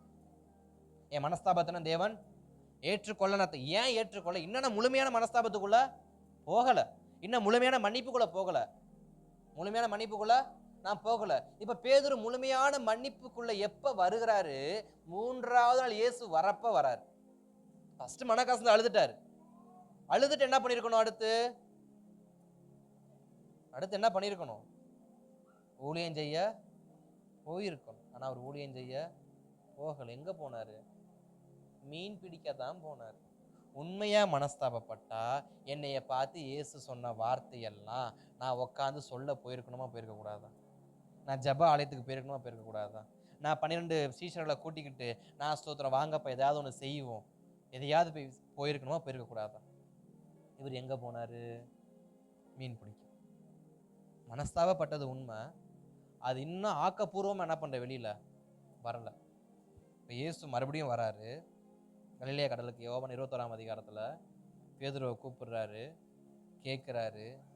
மறுபடியும் இருதயத்தின் ஆழத்திலிருந்து மனஸ்தாபப்பட்டு தன் வார்த்தையை இயேசு கிறிஸ்துக்கு முன்பாக சொல்றாரு. அவன் கையில திறவுகோலை மறுபடியும் என்ன பண்றாரு? கொடுக்கிறார். இப்ப ஒருவருடைய ஆவிக்குரிய வாழ்க்கை கட்டப்படுறது எதுல இருக்கு? ஆவியில் நிறைஞ்சு ஜெபிக்கிறது இல்லையா? உபவாசிக்கிறது இல்லையா? எதுல இருக்கு? தான் செய்தது சரியா தவறா என்று நிதானிக்க தெரிஞ்ச மனுஷன் கையில தான் ஆவிக்குரிய வாழ்க்கை கட்டப்படுறதும் ஆவிக்குரிய வாழ்க்கை தரமட்டமாகிறதும் இருக்கு. தாவீது நிதானிச்சாரு. தாவீது கண்டுபிடிச்சாரு. நான் என்ன சொன்னேன், அதனால இந்த ஜனங்களுக்கு இப்ப பாவம் வந்திருக்கு. தப்பு ஏன் மேல. இந்த ஜனங்கள் என்ன பண்ணாங்க? ஏன்னா நான் சாக வேண்டிய இடத்துல எனக்காக எத்தனை பேர் செத்துருக்கிறாங்க? 70,000 பேர் இறந்துருக்கிறாங்க. இதே வார்த்தை எசேக்கியா ராஜா கிட்ட தேவன் சொல்லுவாரு, எசேக்கியாவே, நீ உன் ஆயுள்ல 10 வருஷம் சேர்த்து கேட்ட, உனக்கு நான் 15 வருஷம் என்ன பண்ணேன்? கூட்டி கொடுத்தேன். நீ எனக்கு என்ன பண்ண? நீ பாபிலோன் ராஜ்யத்துக்கு வந்து உன்னுடைய அரண்மனையின் பண்டக சாலையெல்லாம் பொக்கிஷ சாலை என்ன பண்ணிருக்க? திறந்து காமிச்சிருக்க. இதனால அவன் உன்னை அடிமைப்படுத்த வருவான். நீ மனஸ்தாபப்படுறத உன்னைய விட்டுறேன். உன் பிள்ளை காலத்துல என்ன பண்ணுவேன்? நான் வருவேன்னு சொல்றப்ப அந்த தகப்பன் சொல்ற வார்த்தை, பரவாயில்ல, என் பிள்ளை எக்கேடு கெட்டு போனாலும் கெட்டு போட்டும். அப்ப அதுக்கு பேர் மனஸ்தாபம். உண்மையான மனஸ்தாபம் என்ன பண்ணுங்க? ஆண்டவர் என்ன அடிங்க, என் பிள்ளைய விட்டுருங்க. என் பிள்ளை தப்பு பண்ணல, நான் தான் தப்பு பண்ணேன். நான் பண்ண தப்புக்கு என் பிள்ளை என்ன பாவம் பண்ணுவான்? அவனை விட்டுருங்க. அப்படி ஒரு ஜெபத்தை பண்ணியிருந்தா அவர் நல்ல மனம் கசந்து அழுதார், நல்ல மனஸ்தாபப்பட்டார், நல்ல தகப்பன்னு ஒத்துக்கலாம். பரவாயில்ல, நான் நல்லா இருந்தா புதியவே கெடுக்கப்பட நமக்கு. இன்றைக்கு பாதி பேருடைய வாழ்க்கை அப்படித்தான். பாதி பேருடைய வாழ்க்கையே அப்படிதான் இருக்கு. சபையிலையும் சரி, வெளியிலையும் சரி, வேலையிலையும் சரி, வீட்லையும் சரி, நான் நல்லா இருக்கணும். அவன் எக்கேடு கெட்டு போனா எனக்கு என்ன? அவன் பொழைச்சா என்ன, அவன் செத்தா என்ன, அவன் சாப்பிட்டா என்ன, அவன் சாப்பிடலனா என்ன, அவனுக்கு உடம்பு நல்லா இருந்தானா நல்லா இல்லாட்டி என்ன, எனக்கு அதை பத்தி கவலை இல்லை. ஆனா எமோஷனல் மட்டும் என்ன பண்ண தெரியும்? நல்லா கிரியேட் பண்ண தெரியும். எமோஷனல் மட்டும் கிரியேட் பண்ண தெரியும். ஆனா மனஸ்தாபப்பட்டு தாவீது தேவ சமூகத்துக்கு போனதுனால தேவன் அவனுக்கு தாவீதுக்கு மன்னிப்பை கொடுத்தார். தன் இருதயத்துக்கு ஏற்றவன் என்ற பெயரை தாவீது பெற்றுக்கொள்வதற்கு எல்லாவற்றையும் தேவ சமூகத்துக்கே முதலிடம். இப்ப தாவீது மனம் கசந்ததுனால அப்பொழுது, அடுத்த வார்த்தை வாசிக்கிறேன், அப்பொழுது எபூசியனாகிய ஓர்னானின் களத்தில் கர்த்தருடைய ஒரு பலிபீடத்தை உண்டாக்கும்படி தாவீது அங்கே போக வேண்டும் என்று தாவீதுக்கு சொல்லு என்று தூதன் காத்துக்கு கட்டளையிட்டான். இப்ப தேவனுடைய வார்த்தை வருது. மனஸ்தாபப்படுறதுக்கு அப்புறம் தேவனுடைய வார்த்தை வருது. சரி, ஓகே, நீ என்ன பண்ணு? பலிபீடம் கட்டி பலி செலுத்து. உடன்படிக்கைக்கு வா, இரத்த உடன்படிக்கைக்கு மறுபடியும் வா. மனஸ்தாபப்பட்டதுக்கு அப்புறமா அடுத்த ஸ்டெப்பு உடன்படிக்கைக்கு நேரம் நம்ம திரும்பிடணும். மனஸ்தாபப்பட்ட அழுதோம், மறுபடியும் என்ன பண்ணோம்? பழைய குருடி கதவை தரடின்னு போன மாதிரி என்ன பண்ணக்கூடாது? போயிடக்கூடாது. மனஸ்தாபப்பட்டு அழுது மன்னிப்பு வாங்கினதுக்கு அப்புறமா ஸ்ட்ரெயிட்டா அடுத்த ஸ்டெப் எங்க போக சொல்றாரு? உடன்படிக்கைக்கு நேரா போ, பலி செலுத்து. ஓர்னான் என்கிற களம் மட்டும் கர்த்தருடைய பட்டயம் நின்றதுன்னு இருக்கு. இந்த களத்துல எனக்கு பலிபீடம் கட்டுன்றாரு. யார்கிட்ட சொல்றாரு? ராஜா கிட்ட சொல்றாரு. ஓர்னான்ங்கிறவன் ஒரு சாதாரண விவசாயி. அவன் எபூசிய சந்ததியை சேர்ந்தவன். கானான் தேசத்துல 7 ஜாதி வரும் பார்த்தீங்களா, அது எபூசியன்னு ஒரு ஜாதி வரும், அந்த ஜாதியை சேர்ந்தவன். இவன் இஸ்ரவேல் கோத்திரமே கிடையாது, இஸ்ரவேல் வம்சத்துல வரவனே கிடையாது, எபூசி சந்ததியை சேர்ந்தவன். தேவன் சொல்றாரு, நீ அவன்கிட்ட போ, அவனுடைய நிலத்துல போய் என்ன பண்ண? பலிபீடம் கட்டுன்றார். இப்போ தாவீது நேரா வரார். மறுபடியும் சொல்றேன், தாவீது யாரு? ஒரு நல்ல ராஜா. அவருக்கு பேக்ரவுண்ட்ல 30 பேர் வலுவான சேவகர்கள் இருக்கிறாங்க. 1000த்திற்கும் மேற்பட்ட போர் சேவகர்கள் இருக்கிறாங்க, வில்லாளிகள் இருக்கிறாங்க, ஈட்டி எய்றவங்க இருக்கிறாங்க. தாவீது தீர்க்கதரிசி வார்த்தையை சொன்ன உடனே தாவீது என்ன பண்ணியிருக்கலாம்? இங்கேருந்து யோவாப் அனுப்பி, யார் அந்த ஓர்னான், அவனுடைய களத்தை போய் என்ன பண்ணுங்க? சுத்தம் பண்ணி, நல்லா டிராக்டரை வச்சு நல்லா ஓட்டி, நல்ல கல் மண் ஜல்லிலாம் எடுத்து போட்டு ஒரு நல்ல ஒரு பிளாட்ஃபார்மை உருவாக்கி ஒரு பலிபீடத்தை கட்டுங்க, நாளைக்கு நான் வந்து பலி செலுத்த போறேன் அப்படின்னு என்ன பண்ணியிருக்கலாம்? சொல்லியிருக்கலாம். ஆனால் இன்றைக்கு இருக்கிறதான எல்லா தலைவர்களும் ஒரு இடத்துக்கு வராங்கன்னு தெரிஞ்சா அவங்க அந்த காரியத்துக்கு எதுவும் செய்ய மாட்டாங்க. அவங்க அந்த தளத்தில் போய் எந்த காரியத்தையும் செய்ய மாட்டாங்க. அவங்களுக்கு கீழே இருக்கிறவங்க போய் அந்த தளத்தை என்ன பண்ணுவாங்க? ஆயத்தம் பண்ணுவாங்க. அவர் குறிப்பிட்ட நேரத்துக்கு தலைவர் வருவார், தன் காரியங்களை எல்லாம் செய்வார், அகைன் மறுபடியும் கிளம்பிடுவார். இப்போ தாவீது அதை என்ன பண்ணியிருக்கலாம், செஞ்சிருக்கலாம். அவருக்கு அந்த அத்தாரிட்டி இருக்கு, அந்த உரிமை இருக்கு. ஆனால் தாவீது என்ன பண்ணாரு, அவர் தொடர்ந்து நடந்து போய் ஓர்னான்ங்கிற மனுஷங்கிட்ட போய் தாவீதே பேசுறாரு. ஆள் அனுப்பி பேசல, தாவீதே பேசுறாரு. என்ன பேசுறாரு? அப்பொழுது தாவீது, 22வது வசனம், தாவீது ஓர்னானை நோக்கி, இந்த களத்தின் நிலத்திலே நான் கர்த்தருக்கு ஒரு பலிபீடத்தை கட்டும்படிக்கு அதை எனக்கு கொடு. வாதை ஜனத்தை விட்டு நிறுத்தப்பட எனக்கு அதை பெரும் விலைக்கு கொடு என்றார். பெரும் விலைக்கு கொடு அப்படிங்கிறார். இப்ப யார்கிட்ட கேட்கிறா? தேசத்தின் ராஜா ஒரு சாதாரண விவசாயி கிட்ட போய் பேசுறாரு. ஒரு சாதாரண ஒரு மனுஷங்கிட்ட போய், அவர்கிட்ட மிஞ்சி போனா ஒரு ஒரு 2 ஏக்கரோ 1.5 ஏக்கரோ நம்ம இருக்கும், அவ்வளவுதான், அதுக்கு மேல இருக்காது. ஆனா ராஜாக்கு என்ன இருக்கு? தேசமே அவர் வசத்துல தான் இருக்கு. தேசம் தன் வசம் இருக்கிற ராஜா என்ன சொல்லலாம், நீ வந்து உனக்கு வேற இடத்த கொடுக்குற, இந்த இடத்த நம்மளை கொடுத்துட்டு போன அதிகாரத்தை செலுத்தியிருக்கலாம், தன்னுடையதான கோபத்தை சொல்லியிருக்கலாம், தனக்கு கொடுக்கப்பட்ட ஆளுமையை காமிச்சிருக்கலாம். தாவீது ஆளுமையும் காட்டல, அதிகாரத்தையும் காட்டல, ஆள் பலத்தையும் காட்டல, பண பலத்தையும் காட்டல, ஒரு பலத்தையும் காட்டல, போய் நிக்கிறான். சரிக்கு சமமா ராஜா போய் நிக்கிறான். ஓர்னானே, அந்த நிலத்தை எனக்கு கொடு. ஓர்னான் சொல்றான், ஆண்ட ராஜா, நீர் கேட்டீங்கன்னா ஓசியில கூட என்ன பண்ணிடுறேன், கொடுத்துறேன், எனக்கு தின்ன சோறும் படுக்கை இடமும் கொடுத்தா போதும்னு கேட்கறேன். அதுக்கு தாவீது சொல்றாரு, அதெல்லாம் கிடையாது, நான் இது கர்த்தருக்காக வாங்குறேன், இதை நான் விலை கொடுத்து தான் வாங்குவேன், இதை நான் இரவலா என்ன பண்ண மாட்டேன், வாங்க மாட்டேன். இதுக்கு எவ்வளோ வேணும்னு கேட்குறப்ப அங்கே குறிப்பிட்ட தங்கத்தை கொடுத்து தாவீது வாங்குறது நமக்கு நன்றாக தெரிந்திருக்கும். 25வது வசனத்தில் தாவீது அந்த நிலத்துக்கு 600 சேக்கல் நிறைய பொன்னை ஓர்னானுக்கு கொடுத்தான்னு இருக்கும். விலை கொடுத்து நிலத்தை வாங்குறாரு. இப்போ மனஸ்தாபப்பட்டதுக்கு அப்புறமா நம்ம உடன்படிக்கைக்கு போகணும். உடன்படிக்கைக்கு போகிறதுக்கு முன்னாடி நாம அந்த உடன்படிக்கை நேராக போகணும். இப்போ ராஜாவுக்கு வந்து எல்லா பெருமையும் இறங்கிருச்சு, நேராக ஓர்னான்கிட்ட போய் கேட்குறாரு, ஓர்னான் இடத்த கொடுக்குறாரு. அதான் இருதயம் மாறுறப்ப நம்முடைய குணம் மாறுன்னு சொல்றது. ஃபர்ஸ்ட் ராஜா வந்து சேவகனை ஏவி விட்டு போய் லக்கம் பார்க்க சொன்னாரு. இப்ப கர்த்தர் சொன்ன உடனே ராஜாவே நேரில் போய் என்ன பண்றாரு? இதுதான் மனம் மாறுறது, இதுதான் மனஸ்தாபப்பட்டதுக்கான அடையாளம். மனஸ்தாபப்பட்ட உடனே என்ன அடையாளம் நடக்கும்னா, நான் முந்தி செஞ்ச தவறை செய்யாம இப்ப நானே ஒரு களத்துக்கு போறேன், போயிட்டு ஓரான்ட்ட பேசுறேன். இப்ப உடன்படிக்கைக்கு நேரா போகிறோம். என்ன உடன்படிக்கை? இரத்த உடன்படிக்கை. இதை குறித்து ஒரு ஊழியர் எனக்கு அழகா சொன்னார். இரத்த உடன்படிக்கை என்றால் என்ன அப்படின்னா, இப்போ நான் ஒரு பலிபீடத்தின் மேலே ஒரு காளை மாடை என்ன பண்ணுறேன், வெட்டுறேன் அப்படின்னா, வெட்டின அந்த காளை மாட்டுக்கு சாட்சியாக நான் என்ன பண்ணுறேன், உடன்படிக்கையை வைக்கிறேன். என்ன உடன்படிக்கை? இந்த காளை மாடு எப்படி வெட்டி துண்டாக்கப்பட்டிருக்கோ இதே போல் உடன்படிக்கையை நான் மீறினாக்க என் வாழ்க்கை இப்படி மாறட்டும் அப்படின்னு சொல்லி ஒரு உடன்படிக்கை பண்ணுறோம். அந்த ரத்தத்தை வந்து உடன்படிக்கை நம்ம என்ன பண்ணுறோம், ஏற்படுத்துறோம். இதே விஷயத்தை இயேசு கிறிஸ்து நமக்காக தம்முடைய ரத்தத்தை நமக்கு உடன்படிக்கை என்ன பண்ணியிருக்காரு, ஏற்படுத்தியிருக்காரு. இப்ப மனஸ்தாபப்பட்ட தாவீது, மனஸ்தாபப்பட்ட நாம் நேரா எங்க போகணுமா, இயேசு கிறிஸ்துவின் ரத்த உடன்படிக்கைக்கு நேராக திரும்பணுமா. ஆண்டவரே, நீர் எனக்காய் சிந்தின ரத்தத்திற்காக, நான் செய்த பாவத்துக்கு மன்னியுங்க, நான் மீண்டும் ரத்தத்தோடு இணைந்து கொள்கிறேன், இணைக்கப்பட விரும்புகிறேன், இனி நான் பாவம் செய்ய மாட்டேன், உடன்படிக்கை செய்கிறேன்ப்பா. தகன பலி செலுத்தி உடன்படிக்கை ஏற்படுத்துகிறாரு தாவீது. அப்போ ஃபர்ஸ்ட் மனஸ்தாபப்படணும், ரெண்டாவது உடன்படிக்கைக்கு நேரம் என்ன பண்ணணும், திரும்பணும். பலி செலுத்தி உடன்படிக்கைக்கு நேரம் என்ன பண்ணணும், திரும்பணும். மூன்றாவது காரியம், மீண்டும் தேவனுக்காகவே செயல்பட ஆரம்பிக்கணும், முன்பு இருந்தது போல். தாவீது முன்பு இருந்தது, தாவீதுடைய ஃபர்ஸ்ட் அவருக்கு இருந்த மைண்ட் செட் என்ன, தாவீதுக்கு ஆலயம் கட்டணும், ஆலயம் கட்டணும், ஆலயம் கட்டணும்.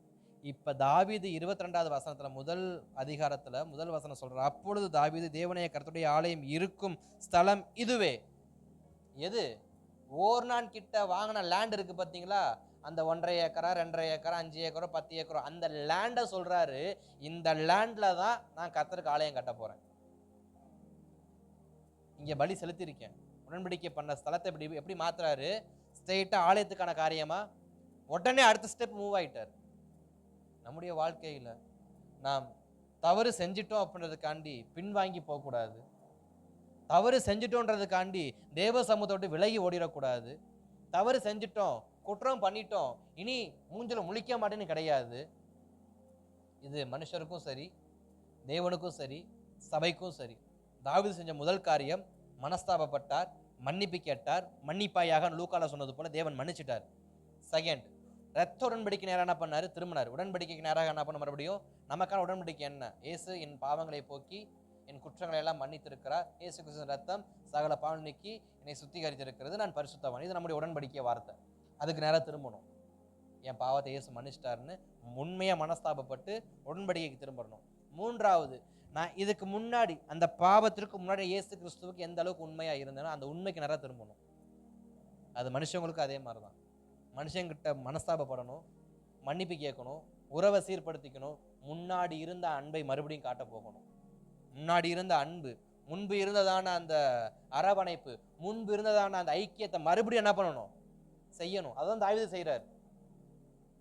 இயேசுவோட இருந்த தேவனோடு இருந்த அந்த ஆலய அந்த ஐக்கியத்துக்கு திரும்புறார், சேர்த்து வைக்கிறார், ஏகபோகமா சேர்த்து வைக்கிறார். இப்ப இந்த மாதிரி ஒரு மனுஷன் வாழ்க்கையை வாழ்ந்தா ஏன் இவனை தான் இருது கேட்டவனு தேவன் சொல்ல மாட்டார்? மனஸ்தாபப்பட்டான், அடிச்சேன், அவன் பிள்ளைய நான் அடிச்சேன், ஏற்றுக்கொண்டான், மீண்டும் என்கிட்ட என்ன பண்றான்? வரான். இதுல இன்னொரு காரியத்தை நான் சேர்த்துக்கொள்ள விரும்புறேன்.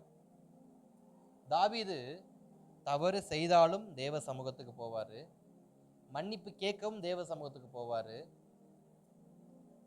தேவன் ஆசீர்வாதம் கொடுத்தாலும் தேவ சமூகத்துக்கு போவாரு, தேவன் தண்டனை கொடுத்தாலும் தேவ சமூகத்துக்கு போவார். தேவன் என்னை ஆசீர்வதிச்சாலும் நான் தேவ சமூகத்துக்கு தான் போகணும், தேவன் எனக்கு தண்டனை கொடுத்தாலும் நான் தேவ சமூகத்துக்கே போகணும். அதுவே அவருடைய இருதயத்துக்கு ஏற்றவங்கன்ற அர்த்தம். ஏன்னா ஃபர்ஸ்டே சொல்லிட்டேன், அப்பா என்ன அடித்தாலும் பிள்ளை அப்பாவை தான் சுற்றி வரும். அதுதான் அப்பாவுக்கு பிடிச்ச பிள்ளை, அப்பாவை பிடிச்ச பிள்ளை. அப்பாவை பிடிச்ச பிள்ளையும் தான், அப்பாவுக்கு பிடிச்ச பிள்ளையும் அதுதான். அப்போ என்னதான் தேவன் தாவீதை விரட்டி அடித்தாலும் தாவீது ஓடி வர இடம் எதுன்னா தேவ சமூகம். எனக்கு உம்மை விட்டா போக வேற இடமே கிடையாது ஆண்டவரே, உம்மை தவிர எனக்கு வேற வழியும் கிடையாது ஆண்டவரே, நீங்க தான் எனக்கு உதவி செஞ்சாகும். அப்ப பாவம் செய்தாலும் துரோகம் செய்தாலும் அவருக்கு முன்னாடியே போய் நிற்க நம்ம முதல்ல பலப்படணும். அதுக்கு பேர் தைரியம் இல்லை, இருதயத்தில் ஒரு பலம் வேண்டும். என்ன பலம்? இதுக்கப்புறம் நான் தவறு செய்ய மாட்டேன். அதற்கப்புறம் அவர் இன்னொரு பச்சை பாலை தேடி தாவீது என்ன பண்ணல? போகலை. மறுபடியும் தேசத்தை லக்கம் பார்க்கறதுக்கு தாவீது போகலை. அதான் மனஸ்தாபப்பட்ட திரும்ப அந்த பாவத்தை என்ன பண்ணக்கூடாது? சரி, மன்னிப்பு கேட்டாச்சுன்னா ரெண்டாவது முறை அதே கருத்துக்கு மன்னிப்பு கேட்க போகக்கூடாது. அதே ஒரு தவறை செஞ்சு மறுபடியும் ஒரு மன்னிப்பு கேட்டு அந்த அந்த லிஸ்ட்டே போகக்கூடாது. அதான் உண்மையாக மனஸ்தாபப்படுறது. உண்மையாக மனஸ்தாபப்பட்டா அதே பாவத்தை மறுபடியும் என்ன பண்ண மாட்டாங்க? செய்ய மாட்டாங்க. இப்போ தாவீது அதே பாவத்தை செய்யலை, பேதுரு மறுபடியும் அதே பாவத்தை செய்யலை, மோசே மறுபடியும் கோபப்பட்டு கண்மலை என்ன பண்ணல? அடிக்கலை. ஒரு முறை கோபப்பட்டாங்க, பாவம் செஞ்சாங்க, தவறுனாங்க, தேவ கோபத்துக்கு ஆளானாங்க. அகெயின் மறுபடியும் தேவன்கிட்ட தங்கள் உறவை சரி செஞ்சுக்கிட்டு தேவன்கிட்ட உடன்படிக்கை ஏற்படுத்திக்கிட்டு முன்பு இருந்த அந்த ஊழியத்தை இப்போ செய்கிறேன். முன்பு தாவீதுக்கு இருந்த நோக்கம் என்ன? ஆலயம் கட்டணும். பேதுருக்கு இருந்த நோக்கம் என்ன? நீ தான் அஸ்திபார கல்லே சபைக்கு. அந்த அஸ்திபார கல்லா பேதுரு மாறினார். மோசைக்கான திட்டம் என்ன? நீ தான் ஜனங்களை கொண்டு போகணும். ரைட், நான் போனாலும் பரவாயில்ல, இவங்க நான் கொண்டு போய் சேர்க்கிறேன். ஏன்னா மோசை கானானுக்கு என்ன பண்ணல? போகலை. கண்ணில் பார்த்துட்டு அப்படியே விழுந்துட்டார். அந்த தேசத்துக்கு அந்த காற்றை கூட அவர் என்ன பண்ணல? சுவாசிக்கல. ஆனால் அக்செப்ட் பண்ணிட்டார். பரவாயில்ல ஆண்டவர், என் மேலே தான் தப்பு, இந்த ஜனங்கள் என்ன பண்ணுவாங்க? இவங்க போட்டு. ஏன்னா தலைவன் இல்லைன்னா ஜனங்கள் என்ன பண்ணிடுவாங்க? சரியான பாதைக்கு நேராக போக மாட்டாங்க. நான் நல்ல தலைவனாக இருந்து என்ன பண்ணுறேன்? நடத்தி கொடுத்துட்டு நான் இங்கேயே இருந்துக்கிறேன். இவங்க போட்டும் தன் தவற மனஸ்தாபப்பட்டு ஜனங்களுக்காக தன்னை விட்டு கொடுத்து ஜனங்கள் போட்டும். பேதுரு தன்னை விட்டு கொடுத்து கர்த்தருக்காக ஊழியம் செய்ய போனார். தாவீது தன்னை ஜனங்களுக்காக தன்னை விட்டு கொடுத்து தேவ ஆலயம் கட்டப்படட்டும். இப்போ மனஸ்தாபப்படுறப்ப அதோடைய வேல்யூ எவ்வளோ பெருசாக இருக்குது, அந்த மனஸ்தாபத்துக்கான பவர் எவ்வளோ பெருசாக இருக்குன்னா, நான் முந்தி செஞ்சதை மறுபடியும் செய்கிறதுக்கு பலனை தேவன் கொடுக்குறார். சிலர் பாவம் செஞ்சா, அதான் நம்ம திருவிருந்து பற்றி நம்ம சொல்லுவோம் பார்த்தீங்களா, ஒரு வார்த்தை, அபாத்திரமாய் போஜனம் பண்ணாதபடிக்கு எச்சரிக்கையாக இருக்கும். அந்த வார்த்தை எதுக்கு? நான் மறுபடியும் அந்த காரியத்தை என்ன பண்ணக்கூடாது? செய்யக்கூடாது. நம்ம என்ன பண்ணுவோம்? நம்ம தப்பு பண்ணிட்டோம், நம்ம பந்தியில் கலந்து கொள்ள வேண்டாம். நம்ம தப்பு பண்ணிட்டோம், நம்ம ஆராதனைக்கு எப்படி போகிறது? நம்ம தப்பு பண்ணிட்டோம், பாஸ்ட்டை எப்படி பார்க்குறது? நம்ம தப்பு பண்ணிட்டோம், அவங்கள தப்பு பண்ணிட்டோம், இவங்களை தப்பு பண்ணிட்டோம், இப்படியே நம்ம சொல்கிறோமே தவிர, ஆனால் தாவீது தப்பு பண்ணார். ஆனால் நேராக போனது எங்கே தான்? தேவ சமூகம் தான். ஏன் இவ்வளோ தைரியமாக தேவ சமூகம் போக காரணம் என்ன? இதுக்கப்புறம் இப்படிப்பட்ட தப்பு தாவீது பண்ணான்னு எவனும் சொல்ல மாட்டான்ற வைராக்கியத்தோடு போனார். அல்லேலூயா. இதுக்கப்புறம் தாவீது இப்படி தப்பு செஞ்சான்னு சொல்லி என்ன பண்ண மாட்டாங்க, யாருமே சொல்ல மாட்டாங்கன்ற வைராக்கியத்தில் போனார். பேதுருவும் அதே போல தான். இதுக்கப்புறம் பேதுரு உங்களை அங்கே மறுதளிச்சா இங்கே மறுத்தான்னு எவனும் சொல்ல மாட்டாங்க, நம்புங்கன்னு போனார். அதுக்கு மனக்கசந்து நான் சொல்லணும் அந்த மாதிரி தைரியமாக தேவ சமூகத்தில். இதுக்கப்புறம் ஆண்டவரே இப்படிப்பட்ட காரியம் என் வாழ்க்கையில் வராது, இதுக்கு நான் உத்தரவாதம், இதுக்கு நான் உடன்படிக்கை பண்ணுறேன். அப்படி நான் உடன்படிக்கை மீறி பாவம் செஞ்சா இந்த காளையை போல என் வாழ்க்கை என்ன பண்ணட்டும், மாறட்டும். இந்த காளையை போல என் வாழ்க்கை மாறட்டும். நான் மீற மாட்டேன், நான் மீற மாட்டேன். அது வைராக்கியம், அது மனஸ்தாபம், அது மனம் திரும்புதல். அந்த இருதயத்துக்கு தான் தேவன் மன்னிப்பையாக பண்ணார். தேவன் மன்னிச்சாரு. தாவீதின் ராஜ்யத்தை மறுபடியும் அவர் என்ன பண்ணாரு, கட்டினார். அல்லேலூயா. அவன் மீண்டும் கர்த்தருக்காக அநேக பொருட்களை சபதரித்து வைத்தான். அதனால் நம்முடைய வாழ்க்கையில இந்த நாள் நம்ம தேவ சமூகத்தில் கேட்குற ஒரே ஒரு காரியம், தாவீதை போல பேதுருவை போல நானும் உண்மையாய் மனம் கசந்து இனி இந்த காரியம் என் பேரில் வராது என்ற வைராக்கியத்தோடு தேவ சமூகத்தில் நம்ம ஜெபிக்க போறோம். ஜெபிக்கலாமா? ஸ்தோத்திரம். தேவ சமூகத்தை நோக்கி ஆவியானவரே, ஆண்டவரே ஸ்தோத்திரம், ஸ்தோத்திரம், ஸ்தோத்திரம். பவுல் சொன்னது போல நான் நன்மை செய்ய நினைத்தேன், ஆனால் தீமை செய்தேன். நான் அல்ல, எனக்குள்ள இருக்கிற பாவமே. இனி எனக்குள்ள பாவம் இருக்காது, இயேசுதான் இருப்பார்னு சொல்லி வைராக்கியமாக இருந்தது போல பேதுரு இதுக்கப்புறம் நான் உங்களை மறுதளிச்சேன்னு சொல்கிற வார்த்தையை என் வாழ்க்கையில் இனி யாரும் என்னை கை காட்ட மாட்டாங்கப்பா, அப்படிப்பட்ட ஒரு வாழ்க்கையை நான் வாழுவேன்ப்பான ஒரு வைராக்கியம் காண்பித்தது போல தாவீது, ஆண்டவர் இனிமே நான் ஜனங்களை லக்கம் பார்க்க மாட்டேன், இனி பச்சைபாலை போல வேறு எந்த ஸ்திரீயோடு நான் பாவம் செய்ய மாட்டேன். இனி அப்படிப்பட்ட பாவம், அப்படிப்பட்ட குற்றத்துக்கு என் பேர் உடன்படாது, என் கை உடன்படாது, என் இருதயம் உடன்படாது, என் சரீரம் உடன்படாது, என்னுடைய சிந்தை உடன்படாது. என் ஆவி, ஆத்மா, சரீரம், தேகம் எல்லாம் குற்றமற்றவனாய் காக்கப்படும்படிக்கு என்னைய ஒப்பு கொடுக்கிறேன். இதை நான் உடன்படிக்கையாக பண்ணுறேன். தேவ சமூகத்தில் ஆவியானவரே எங்களை ஏற்றுக்கொள்ளுங்கப்பா. தாவீதை ஏற்றுக்கொண்டது போல நாங்கள் ஒருவேளை இப்படிப்பட்ட தீங்குக்கு மனஸ்தாபப்படாத ஒரு மனிதனாக இருந்திருந்தால், தீங்குக்கு மனஸ்தாபப்படாத ஆத்மாவாக இருந்திருந்தா, தீங்குக்கு மனஸ்தாபப்படாத இருதயமாக இருந்திருந்தா, இந்த நேரத்தில் கேட்குறோம், நாங்கள் செய்த சில தீமையான காரியங்களுக்கு நாங்கள் மனஸ்தாபப்படுறோம்ப்பா. தீங்குக்கு நாங்கள் மனஸ்தாபப்படுறோம்ப்பா. கர்த்தரை குறித்து அசட்டை பண்ணினதுக்கு நான் மனஸ்தாபப்படுறேன்ப்பா. கர்த்தருடைய காரியங்களை அசட்டை பண்ணதுக்கு நான் மனஸ்தாபப்படுறேன்ப்பா. மனஸ்தாபப்பட்ட இனி செய்ய மாட்டேன்றதுக்கு அடையாளம் தான் மனஸ்தாபம். தேவ சமூகத்தை ஆண்டவர் இனி நான் செய்ய மாட்டேன்ப்பா. கர்த்தரை அசட்டை பண்ண மாட்டேன், நான் வசனத்தை அசட்டை பண்ண மாட்டேன், கர்த்தருடைய சித்தத்தை அசட்டை பண்ண மாட்டேன், பரிசுத்தமான வாழ்க்கை அசட்டை பண்ண மாட்டேன், வேத வசனத்தை அசட்டை பண்ண மாட்டேன், அபிஷேகத்தை அசட்டை பண்ண மாட்டேன், ஆராதனை அசட்டை பண்ண மாட்டேன், தேவ சமூகத்தை அசட்டை பண்ண மாட்டேன், இனி அசட்டை பண்ண மாட்டேன்னு உண்மையாக தேவ சமூகத்தை மனஸ்தாபப்படலாம். ஆவியானவரே ஓ ரிபல ஷதரணமன ரகதக ரபடகதரணமன ரிபல பரபல ஷதரணமன ரந்தர பௌதரி படகதர படகதரணமன ரீகல பரபர ஹதரினி மன ஹந்துரனோ. எமோஷ்னல் கனெக்ஷன் இல்லைப்பா, ஹார்ட் இருதயத்தோட இருதயமான கனெக்ஷன் ஆக விரும்புகிறேன். என் இருதயத்தை நான் கனெக்ட் பண்ண விரும்புகிறேன். எமோஷ்னல் கனெக்ட் பண்ணி தேவ சமூகத்தை நன்மையை பெற்றுக்கொள்வதல்ல, என் இருதயத்தை கனெக்ட் பண்ணி தாவீது இருதயத்தை கனெக்ட் பண்ணார் தேவ சமூகத்தில். இன்றைக்கு நம்ம தேவ சமூகத்தில் எமோஷ்னல் கனெக்டிங் அல்ல ஆண்டவரே, எமோஷ்னலாக நான் சிம்பத்தி கிரியேட் பண்ணலப்பா, நான் உண்மையாக தேவ சமூகத்துக்கு வருகிறேன், என் இருதயத்தை உங்களோடு இணைத்துக்கொள்ள விரும்புகிறேன்.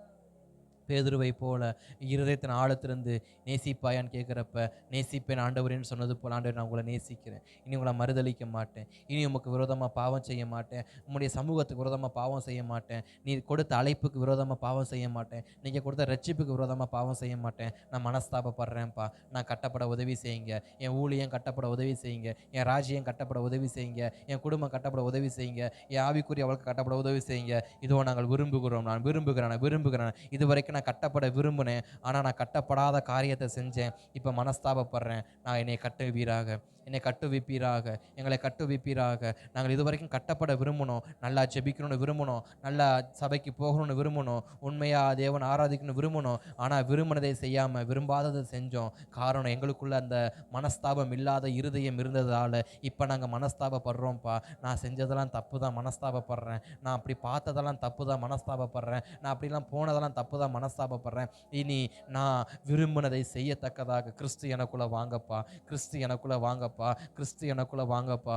ஓ நன்றி ஆவியானவரே, நன்றி நன்றி நன்றி நன்றி நன்றி நன்றி நன்றி நன்றி.